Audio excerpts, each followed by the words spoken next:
Recording. All right, so here we have one of our frames, how you would bolt it together.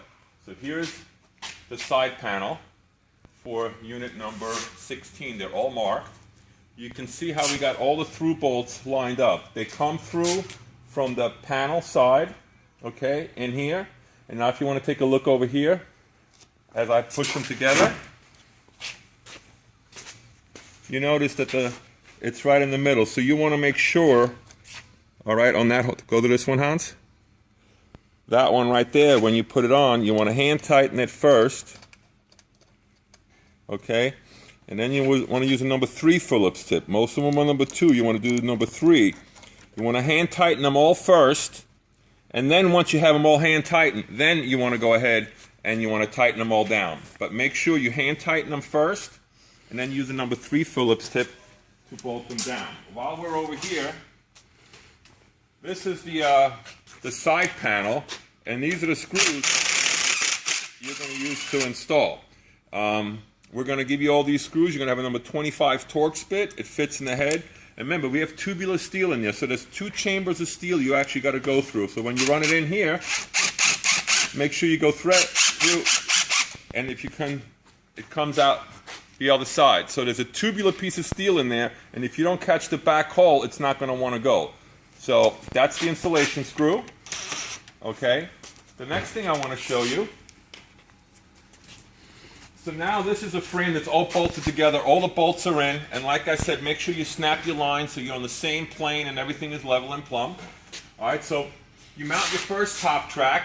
You want to make sure that you take all 4 of these top track guides, okay, and stick them in here. And make sure you stick them in facing down, so you have access from the key. Just to kind of show you, this is what releases it. That little spring opens it up. So you want to stick 4 of these in there, because when you put this track on, if you have a wall on both sides of these doors, you won't be able to feed them in from the side. So you're going to have to take this track back off and put those 4 guides back in. Those are the 4 guides that in the other video at the top of the door just clicks into. Alright, so mount one of the tracks, put 4 of these top track guides with the access hole facing down, because that's the only way I think. Yeah, it won't even go in the other way. It only lets you put it in one way.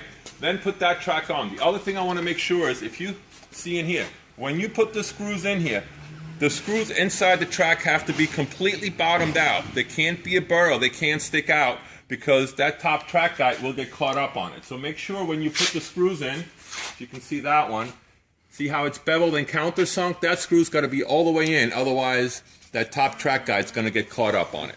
All right. So now we're going to take a quick look at the bottom track. Once again, the bottom tracks are all marked. You go to the center and you line it up. And here I just want to kind of show you a little bit more of a close-up. Bottom tracks are all marked. C for the center mark. Unit number 10, right-hand side. When I pull that track off, there's going to be a center mark here, just like there's a center mark on all the top tracks. You have door number 10, door number 13, door number 16. So when we had a video yesterday that showed how to take the door out, this is what actually happens. When you lean the door out, this is called the carriage or the bogie. That's mounted to the bottom of your door. So when you stick it in, you want to come in on an angle so that this little leg, you see this, gets trapped under the track. So if I'm lifting up, it's not coming off. Once again, when you want to take the door out, you got to tilt it forward just so that this little part comes out from the top leg of the track, and now you can lift the door up and off. All right. Once again, everything is lined up. These holes are all pre-drilled. These are the catches that return the door back in. They're preset. Do not try to move these. If you're able to install these doors, and you can see how we have shims here, we leveled all these doors 100% to make sure that when we adjust them, they work out properly. So once you get the bottom 100 perfectly correct, and you get to tag the sides, make sure you level this. Not so much this. This is a fixed panel. This center section needs to be perfectly square. So when you go to mount this, bring it to level, and then tag one of these screws going up and in, and then screw the side panel down. The idea is to get the whole center section perfectly plumb and level, and if you are able to do that, the doors, which we pre-adjusted, are going to slide in there perfectly and lock 100%. So now I want to show you the one crate that we're going to have over here It's going to have all the side panels in it, and all the bolts that through bolt are screwed onto here to make sure that they're not cross-threaded. So when you pull these off of here, the nut that's going to bolt it to the center section is already on here to make sure nothing is cross-threaded. You can see in all the fixed panels, we left the glazing beads bubbled, so you can take your 3-in-1 tool, just push down on that, and then you can get the glass out. You're going to want to remove all these pieces of glass to install this, and then put it in once it's installed, because you have to run your fasteners through these fixed frames. Make sure when you store the glass, you have padding underneath it. Glass is really tough this way. If you touch a corner of the glass, it's going to crack. Okay, that's it. The sticker is on the inside.